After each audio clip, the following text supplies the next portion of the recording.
அனைவருக்கும் வணக்கம்.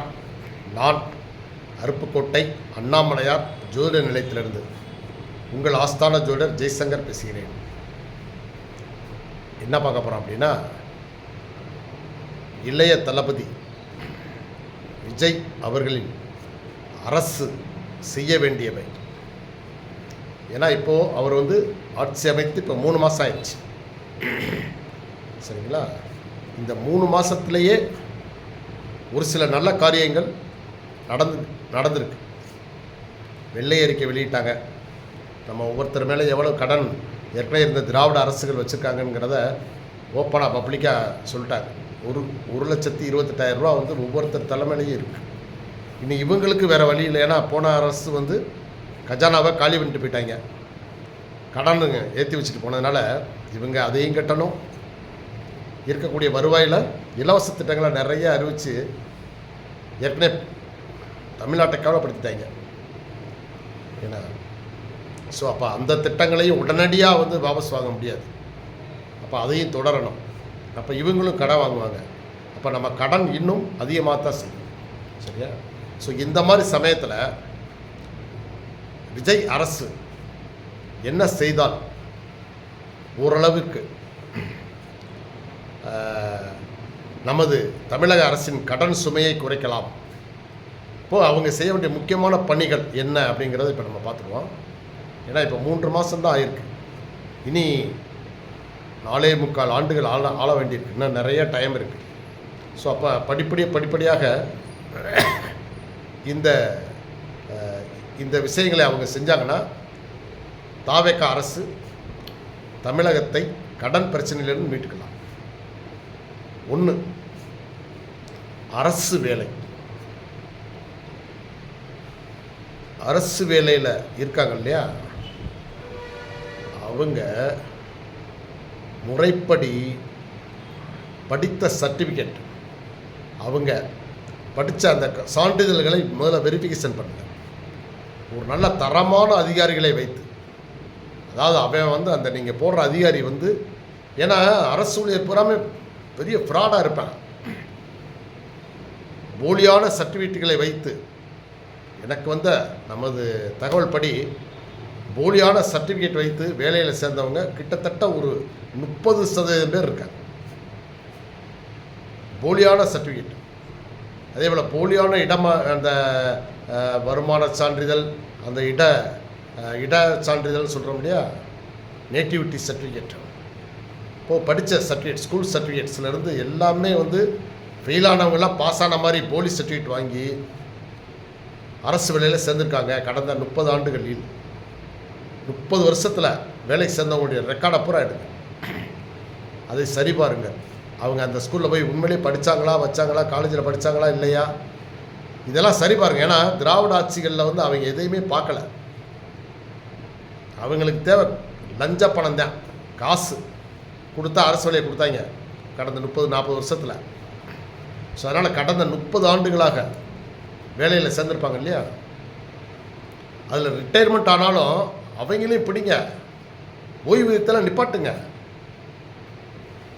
ஏன்னா இவங்களுக்கெல்லாம் என்னமோ அந்த பயிருக்கு நீர் போனால் பரவாயில்ல, இவங்க பூரா கலைகள். இப்போ இருக்கிற அரசு ஊழியரில் பாதி பேர் கலை செடிகள். இவங்கெல்லாம் பிடிங்கி வெளியே போட வேண்டிய ஆளுங்க. இவங்க நல்லா வேலை பார்க்குறவங்களே கெடுக்கிறாங்க. பாருங்கள், புதுசாக நீங்கள் அப்பாயின்மெண்ட் டிஎன்பிசியில் எடுத்து போடுறீங்க, அவங்களுக்கு ட்ரைனிங் கொடுக்குறப்ப அந்த பழைய அதிகாரி தான் கொடுப்பான். அவன் மிகப்பெரிய ஊழல்வாதியாக இருப்பான். அவன் நல்லா நாட்டை முன்னேற்றணும் அப்படின்னு இந்த இளைஞர் சமுதாயத்தை அவன் தவறான வழியை காட்டுவான். ஏப்பா நீங்கள் வாட்டில் மக்களுக்கு சேவை செஞ்சிடாயப்பா, உங்கள் குடும்பத்தை பாருங்கள், நீ லஞ்சம் வாங்கு. ஏன்னா இவன் வாங்கிக்கிட்டு இருக்கான்ல, அப்போ அதை தான் இவன் கற்றுக் கொடுப்பான். ஸோ நேர்மையான அதிகாரிகளை நீங்கள் செலக்ட் பண்ணுங்கள். முதல்வர் விஜய் அவர்களே, முதல்ல இப்போ அரசு வேலையில் இருக்கக்கூடிய அத்தனை பேருடைய சர்டிஃபிகேட்டுகளையும் சரி பாருங்கள். அப்படி நீங்கள் உண்மையிலே கரெக்டாக படித்த சர்டிஃபிகேட் நீங்கள் சரி பார்த்தீங்கன்னா 30% பேர் வேலையை விட்டு போயிடுவாங்க, குறைந்தபட்சம். அதே போல் இப்போது போன வாரம் ஒரு வீடியோ சமூக வலைத்தளத்தில் வந்துருந்துச்சு. நான் அதை நம்மளுடைய சேனலில் வெளியிட்டேன். பார்த்தீங்கன்னா ஒரு விவசாயி ஒரு என்ஓசி சர்டிஃபிகேட் வாங்குறதுக்கு ஒரு அரசு அலுவலகத்துக்கு வந்து அவர் படக்கூடிய பாடு அது வந்து உண்மையிலும் உண்மை. எல்லா அரசு அலுவலகத்திலையுமே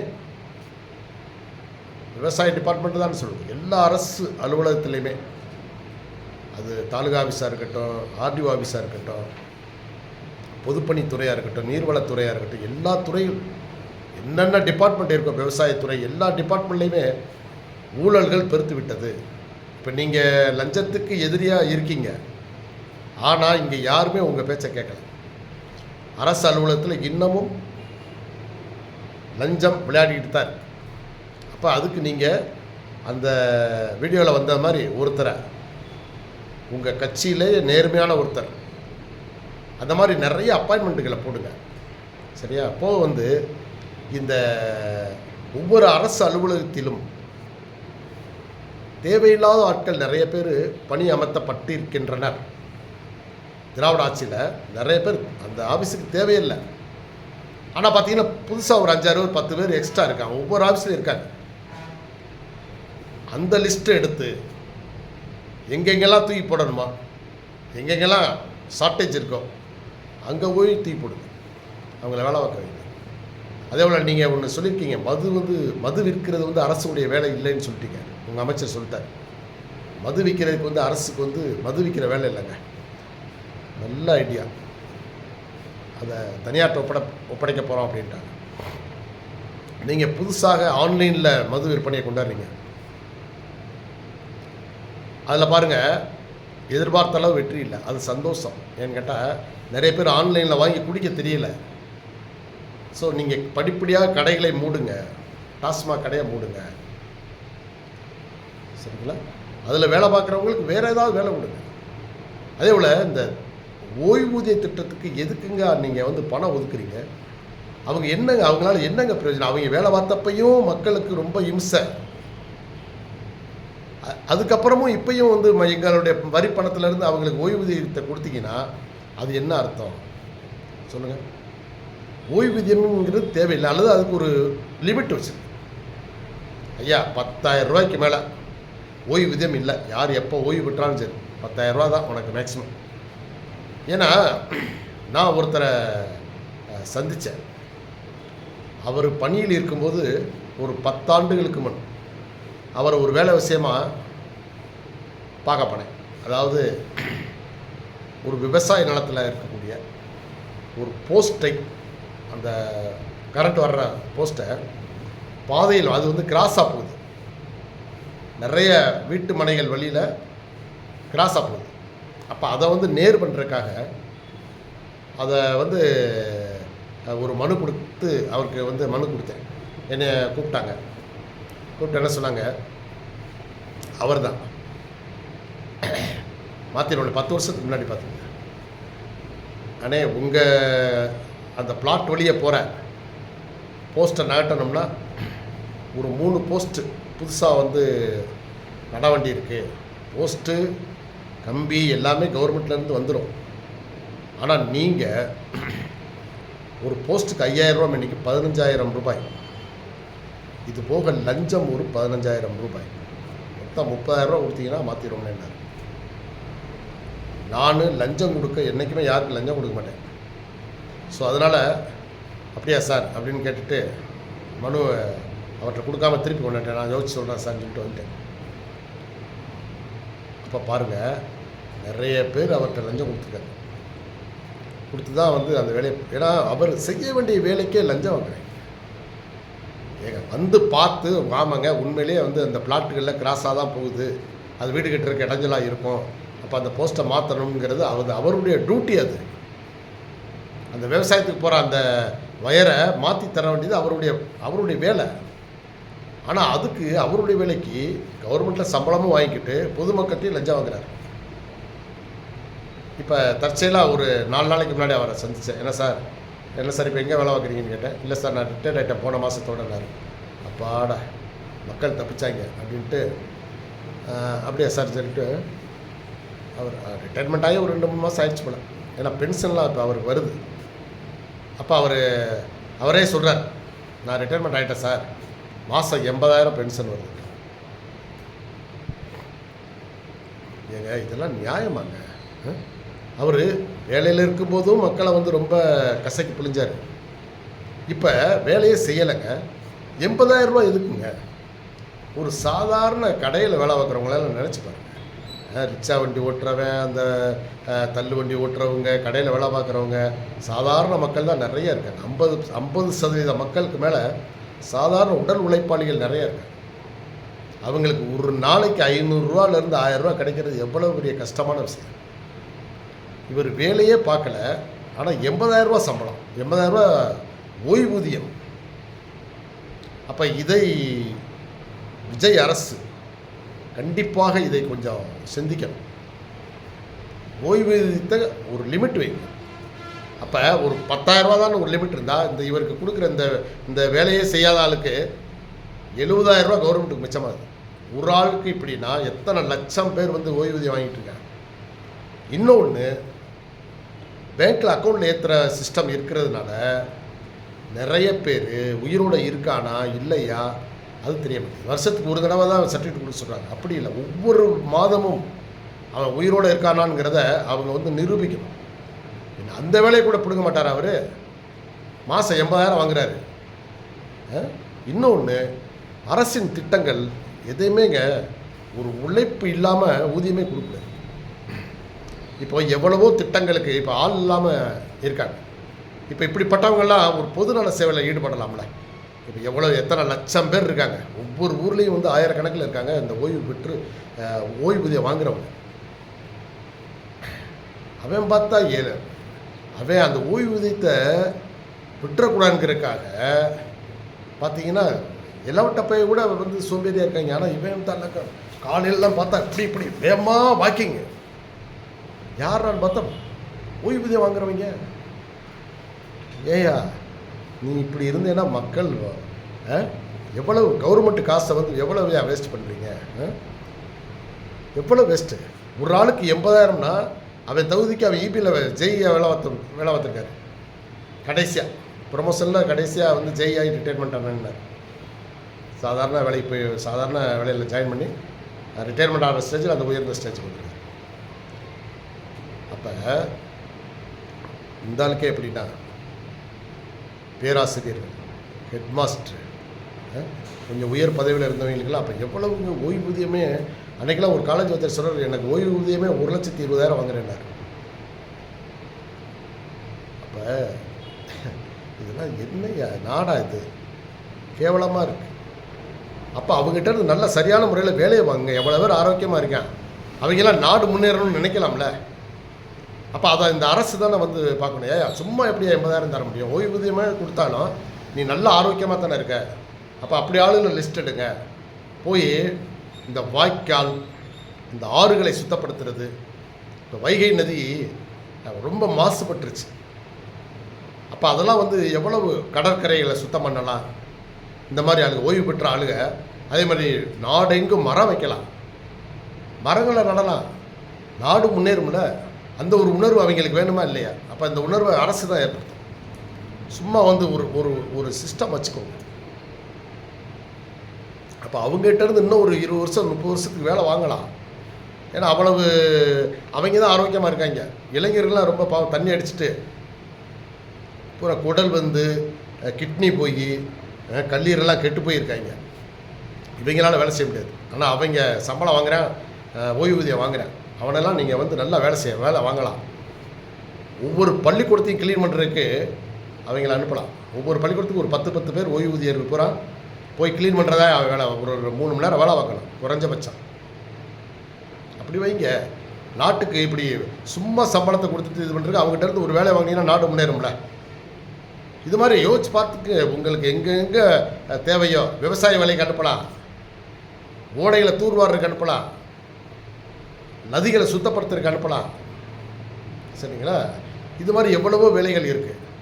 ஒவ்வொரு ஊர்லேயும் பாருங்கள், ரோடை ஒட்டி வாய்க்கால் அப்புறம் உயரமாக கட்டி விட்டாங்க. மழை பெஞ்சுன்னா தண்ணி பூரா ரோட்டில் தான் நிற்கிது. என்னையா எவன் இன்ஜினியர் அது? முதல்ல அந்த இன்ஜினியர் சஸ்பெண்ட் பண்ணுங்கள். கரெக்டாக நீர் மேலாண்மை அவனுக்கு தெரியலையா? அப்போ அவன்லாம் எதுக்கு படித்தான்? அவன் எப்படி படித்தான்? இடஒதுக்கீடு மூலமாக வந்து நம்மளை உயிரை வாங்குறான். பார்த்தீங்கன்னா மழை வந்துச்சுன்னா போதும், தண்ணி வந்து அப்படியே ரோடு பூரா நின்று விடும். வாய்க்காலுக்கு ஒரு சொட்டு போகாது, வாய்க்காலுக்குள்ளே ஒன்றுமே போகாது. அப்படி கட்டியிருக்காங்க. ரோடை விட உயரமாக வாய்க்கால், ரோடை விட பள்ளமாக இருந்தால் தானே வாய்க்காலில் ரோட்டு தண்ணி தேங்குற தண்ணி பூரா போகும். அப்போ அது இல்லை. அப்போ அந்த மாதிரி வேலைகளை செய்யலாம். இவங்க வந்து அரசு தான் சொல்லணும்னு அவசியம் இல்லை. ஓய்வூதியர்கள் ஒரு கூட்டத்தை போட்டு எப்பா நம்ம நாட்டுக்கு சேவை பண்ண போகிறப்ப நம்ம வந்து சும்மா கவர்மெண்ட் நம்மளுக்கு காசு கொடுக்குது, நம்ம ஃப்ரீயாக இருக்க நேரத்தில் இந்த மாதிரிலாம் செய்யணும்னு அவங்க செய்யலாம். ஒவ்வொரு பள்ளிக்கூடத்தையும் மேம்படுத்தலாம். அவங்க உண்மையிலேயே அவங்களுக்கு மனசு இருந்தால் ஒவ்வொரு பள்ளிக்கூடத்துலேயும் எல்லோரும் சேர்ந்து அவங்கெல்லாம் வர்ற பணத்தை கொஞ்சம் ஷேர் பண்ணி கட்டடம் கட்டி கொடுக்கறது,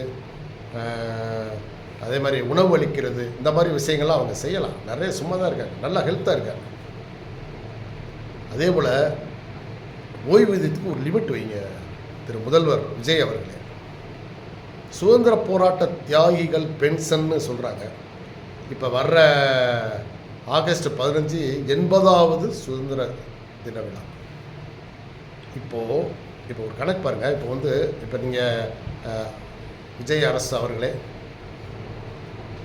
சுதந்திர போராட்ட தியாகிகளுக்கு எத்தனை பேருக்கு நீங்கள் வந்து அந்த பென்ஷன் போகுதுங்கிறத பாருங்கள். ஏன்னா சுதந்திரம் வாங்கினப்ப பிறந்திருந்தாலே இன்றைக்கி அவனுக்கு 80 வயசு ஆயிடும். அப்போ அதுக்கு முன்னாடி ஒரு 20 வயசு இருந்தால் தான் அவங்க சுதந்திர போராட்டத்திலே கலந்துருக்க முடியும். அப்போ 1947 பிறந்தவனுக்கு இன்றைக்கி பிறந்திருந்தானா இப்போ 80 வயசு ஆகுங்க. ஏன்னா நம்ம சுதந்திரம் அடைஞ்சு இப்போ 80 வருஷம் ஆகுது. 80வது ஆண்டுலாம் கொண்டாடப்படும். அப்போ பிறந்த 47க்கு அப்புறம் பிறந்தவனுக்கும் இந்த திராவிட அரசுகள் சுதந்திர போராட்ட தியாகி பென்ஷன் கொடுப்பாங்க. அதெல்லாம் கண்டுபிடிச்சி நிப்பாட்டுங்க. மாதம் வந்து அவங்க கணக்கில் ஏறும். அப்போ அந்த மாதிரி தேவையற்ற பணங்கள் அதெல்லாம் லீக்கேஜ்.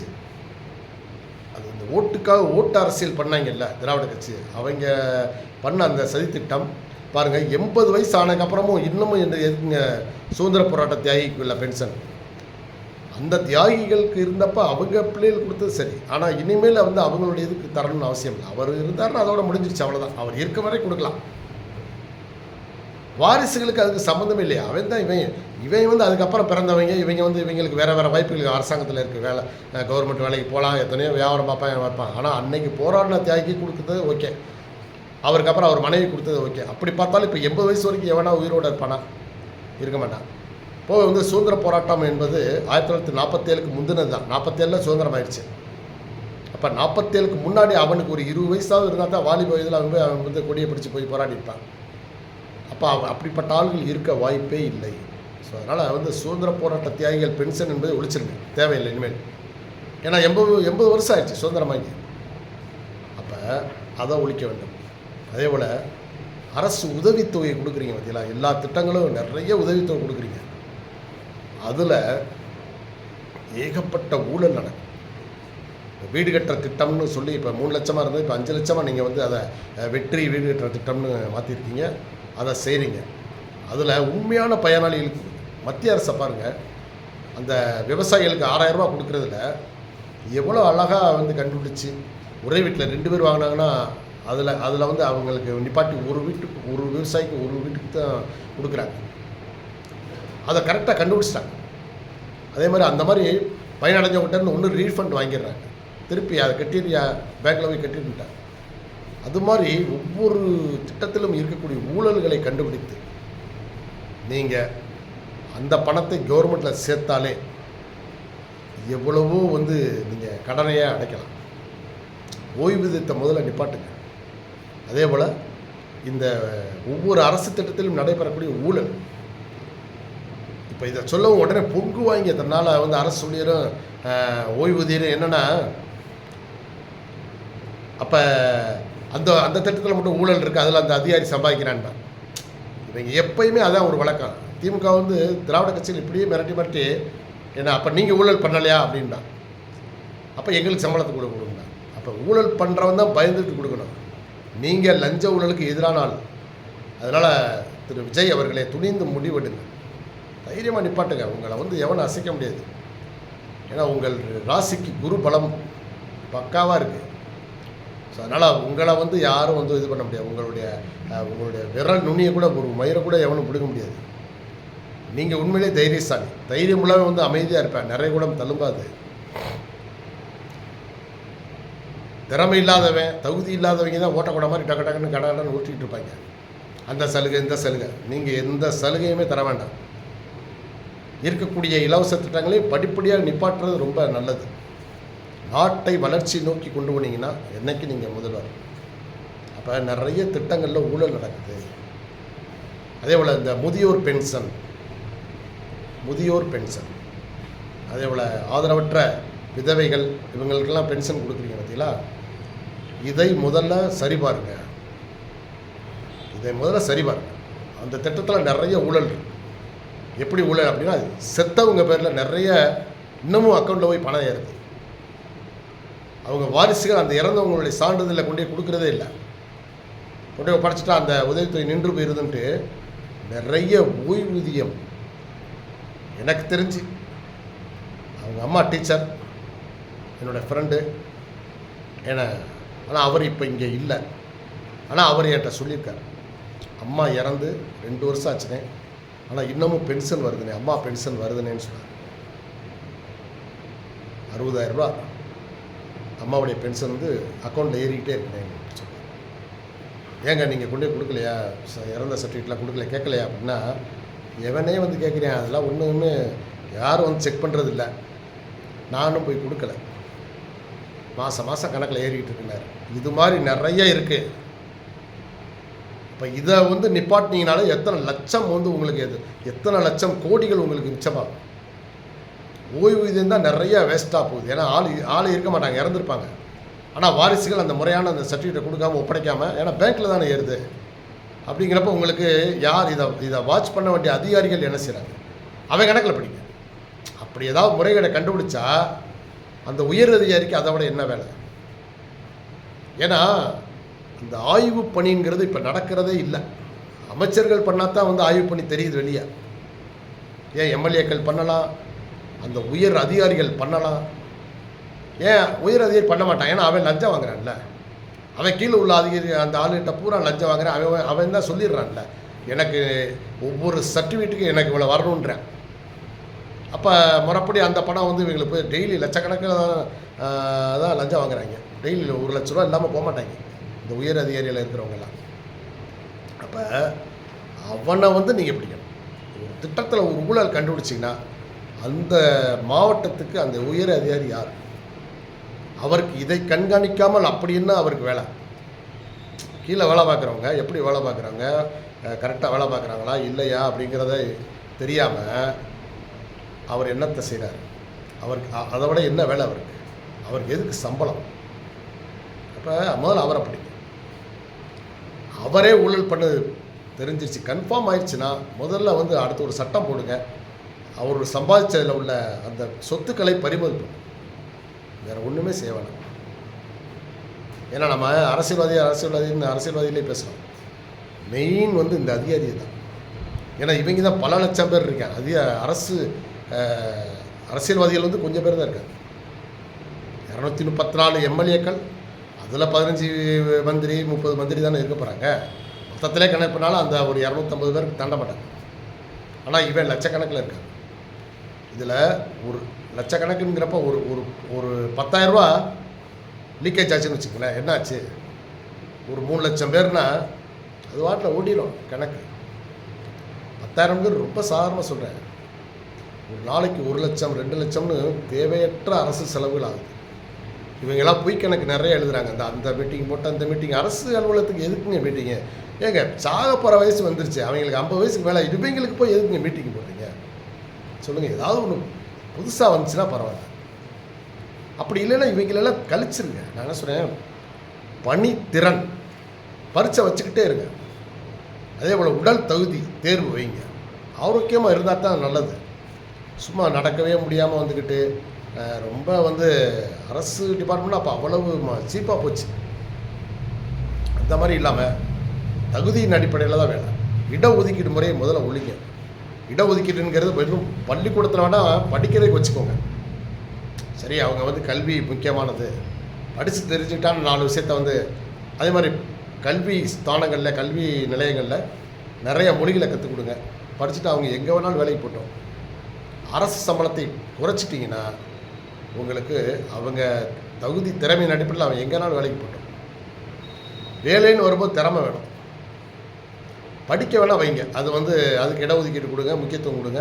ஏன்னா கல்வி என்பது அடிப்படை, தொழில் வேலைங்கிறது அடிப்படை இல்லை. அது அவன் அது கடவுள் வந்து அவங்கவுங்க தகுதிக்கு ஏற்ற மாதிரி வேலையை கொடுப்பார். எல்லாரையும் அரசே காப்பாற்றணும்னா எங்கே வருது சொல்லுங்கள்? இன்னொன்று பாருங்கள், அந்த இடஒதுக்கீடு படி வேலை பார்த்தவன் குடும்பத்திலேருந்தே தான் மாறி மாறி வந்து அந்த இடஒதுக்கீடு பயன்களை வந்து அனுபவிக்கிறாங்க.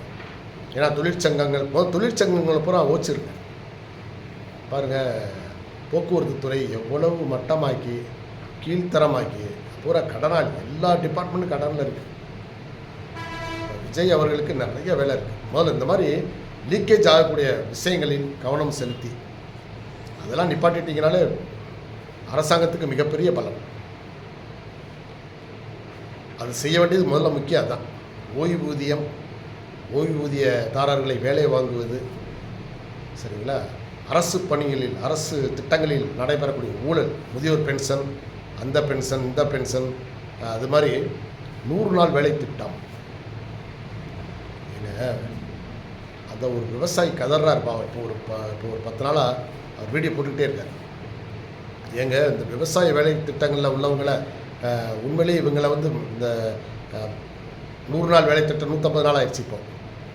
இப்போ அந்த 150 நாள் வேலையில் விவசாயம் இப்போ ஒரு 3 மாதத்தில் அடுத்தடுத்து மழை வரப்போகுது.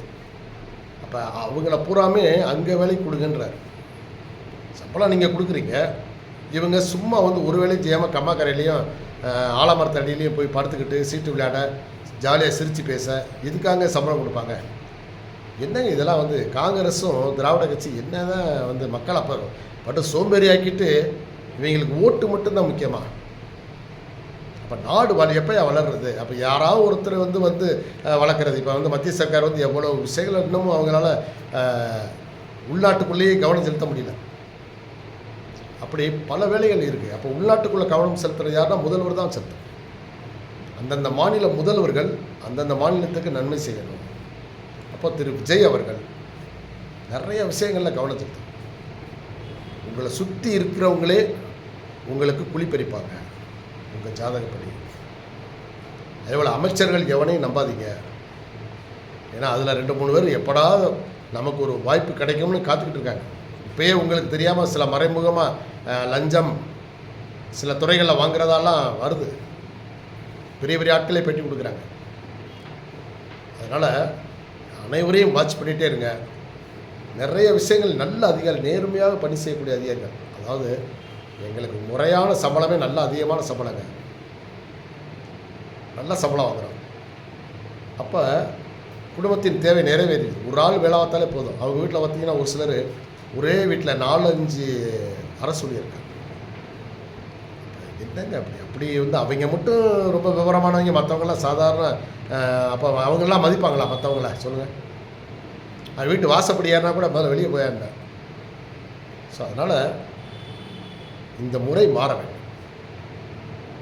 குடும்பத்துக்கு ஒரே ஒரு அரசு பதவி தான். இப்போது அரசு பதவியின் அந்த வருடங்களை குறைச்சிருங்க. பென்ஷன் கிடையாதுயா, 10 வருஷம்தான் உனக்கு. ஏன்னா அரசு சம்பளம் நல்ல சம்பளம், காலானா காசுனாலும் கவர்மெண்ட் காசு வாங்கணுங்கிறது அது இப்போ இல்லை, ஆரம்பத்தில் அந்த காலத்துலேருந்தே அந்த பழமொழியே இருக்குது. மன்னர் காலத்துலேருந்தே இருக்குது, காலானா காசுனாலும் கவர்மெண்ட் காசு. அப்பேற்பட்ட வேலைக்கு உடல் தகுதி வேணும், நல்ல மூளை ஷார்ப்பாக இருக்கணும், கண் பார்வை நல்லா இருக்கணும். தகுதி இல்லைன்னா அவன் வெளியே போயிடணும், பேசாமல் வேறு வேலையை பார்க்கலாம். அவன் வந்து ஒரு வியாபாரம் வைக்கலாம், வச்சு பிழைக்கலாம். எத்தனையோ வழிகள் நிறைய இருக்குது பிழைக்கிறதுக்கு. அதனால் எல்லோரும் என்னமோ வந்து இது வந்து சந்த மடம் மாதிரி என்னத்தையே வந்து ஆட்டு மந்த மாதிரி எல்லோரும் குமிஞ்சு கிடந்தா எல்லாரையும் பார்க்கணுன்ற அவசியம் இல்லை அரசுக்கு. ஏன்னா அரசு மக்கள் நல திட்டங்களை செய்ய வேண்டிய இந்த முறை நிறையா இருக்குது. இப்போ நிறைய மந்திரிகள் வந்து களத்தில் இறங்கி ஆய்வு பண்ணணும். சும்மா சட்டமன்றத்தில் பேசுகிறது வைக்கிறது இதெல்லாம் வேறு. இப்போ பாருங்கள், பழனிமலை கோயிலில் 100 கோடி ரூபா நிலம் ஊழல், அந்த இது வந்துச்சு, இல்லை மோசடி. உண்மையிலே சொல்கிறேன், திரு ரமேஷ் அவர்கள் அமைச்சர், இந்து சமய அறநிலைத்துறை அமைச்சர் ரமேஷ் அவர்களே, உங்கள் பார்வையில் நீங்கள் அனைத்து கோயில்களும் எல்லா கோயில்கள்லையுமே இந்த நில மோசடி இருக்குது. இந்த 60 ஆண்டுகளில் பூரா வந்து அதெல்லாம் தோண்டி எடுத்து அந்த நிலங்களை பூரா கைப்பற்றுங்க. அதுக்கு காரணமானவங்கள முதல்ல பிடிச்சி உள்ள ஏன்னா கோர்ட்டுங்கிறது, அதாவது எதுக்கு நம்ம இந்தியாவில் ஏன் தான் இப்படி சட்டத்தை போட்டாங்கன்னு தெரியல. சட்டம் வீக். ஏன்னா அவங்க சொல்கிறதே பாருங்கள், 1000 குற்றவாளிகள் தப்பிக்கலாமா, ஒரே ஒரு நிரபராதி தண்டிக்கப்படக்கூடாது. நான் என்ன சொல்கிறேன், இந்த ஒரு ஆளை கூட கொன்று, இந்த நிரபராதியை வேணா கொன்றியா, 999 பேரை பிடிச்சிருக்கு, அவங்கள வந்து தண்டனை கொடு. அது எப்படி தப்பிக்கலாம்? அவன் வந்து 1000 பேர் வந்து தப்பிக்கலாம்னா அது என்ன கணக்கு? அப்போ என்ன சட்டம் இது? இந்த சட்ட நடைமுறையை மாற்றுங்க. கோர்ட்டு இவ்வளவு நாளாக வந்து விரைவு கோர்ட்டுன்றாங்க, அதுலேயே எத்தனையோ லட்சம் கேஸுகள் விசாரணை முடிக்கப்பட்டு தீர்ப்பளிக்கப்படாத அந்த வழக்குகளே 358 இடமா இருக்கு. அப்போ இப்படியெல்லாம் இருந்தால் எப்படி வந்து மக்களுக்கு நீதி கிடைக்கும்? நீதி அரசர்கள் டக்கு டக்கு டக்குன்னு விசாரித்து உடனே தீர்ப்பு சொல்லணும். கடுமையான தண்டனைகளை கொடுங்க. அதுதான் அப்போ தான் வந்து குற்றவாளிகளுக்கு பயம் வரும். ஸோ ஊழல் என்பது மிகப்பெரிய நாட்டுக்கு பிடித்த ஒரு கேடு. அதனால் எந்த திட்டத்தில் ஊழல் பண்ணாமல் ஏற்கனவே நடந்த ஊழல்களை வெளிக்கொண்டு வந்து அந்த நீங்கள் அவனுக்கு தண்டனை வாங்கி கொடுக்குறலாம் வேறு, சொத்துக்களை பறிமுதல் பண்ணக்கூடிய சட்டத்தை போட்டுருங்க. அது கோர்ட் ஒன்றும் செய்ய முடியாது. ஏன்னா வேறு வழியே இல்லை. சட்டம் ஆயிடுச்சுன்னு வச்சுக்கோங்களேன், சொத்துக்கள் பறிமுதல் செய்யப்படும் மட்டும் போடுங்க, லஞ்சம் வந்து கொஞ்சம் கொஞ்சமாக குறையும். ஸோ அதனால் விஜய் அரசு செய்ய வேண்டிய இன்னும் எவ்வளவோ சாதனைகள் இருக்குது. அடுத்தடுத்து நிறைய சாதனைகள் பண்ண வேண்டும், சாதிக்க வேண்டும். சரியா? அப்படி இல்லைன்னா அடுத்து வேற ஒரு தலைவரை மக்கள் விரும்புவாங்க. அதனால் திராவிட கட்சிகள் அவங்க பண்ண ஊழல்களை ஒவ்வொரு நாளும் சட்டமன்றத்தில் பேசுங்க, மக்கள் மத்தியில் கொண்டு செல்லுங்க. குறிப்பாக உங்கள் இளைஞர்கள் மத்தியில், இளைஞர்கள் சக்தி மூலமாக தான் நீங்கள் ஜெயிச்சிங்க. ஸோ இளைஞர்களுக்கு திராவிட கட்சிகள் பண்ண ஊழல் மனசில் நல்லா ஆளை பதிகிற மாதிரி நீங்கள் என்ன செய்யணும், ஒவ்வொரு நடவடிக்கையும் இருக்கும். அதனால் சிறப்பான வழியில் பண்ணிக்கிட்டு இருக்கீங்க பயணம். இருந்தாலும் இன்னும் 4.25 வருஷம் இருக்குது. பல சிரமங்கள், உங்கள் ராசிப்படி பல சிரமங்கள் வரும். அதையெல்லாம் தாண்டி ஜெயிக்கக்கூடிய பலமும் உங்கள்கிட்ட இருக்குது. ஸோ அதனால் நீங்கள் துணிந்து நான் சொன்ன இந்த மாதிரி நிறைய விஷயங்களில் கை வைங்க, சும்மா வைங்க. அரசு சொல்லிக்கிற சங்கம் இங்கன்னு போராட்டம்னு பயமுறுத்துவாங்க, எதுக்கு அசைஞ்சு கொடுக்காதீங்க. நீங்கள் வந்து ஜெயலலிதா மாதிரி ஒரு நல்ல வீரம், அவங்க வந்து ஒரு மிகப்பெரிய வீரமிக்க பெண். அதே போல் நீங்கள் மிக சிறந்த தைரியசாலி, உங்களுக்கு வந்து குருபலம் இருக்குது. ஸோ அதனால் நீங்கள் யாருக்கும் பயப்பட வேண்டிய அவசியம் இல்லை, எந்த சங்கத்தையும் பார்த்து பயப்பட வேண்டிய அவசியம் இல்லை. முதல்ல சங்கத்தில் உள்ள தலைவர்கள் பாதி பேர் வேலைக்கு போக மாட்டான், அதை பாருங்க. முதல்ல அவனும் சம்பளம் வாங்க 1 லட்சம் 2 லட்சம்னு.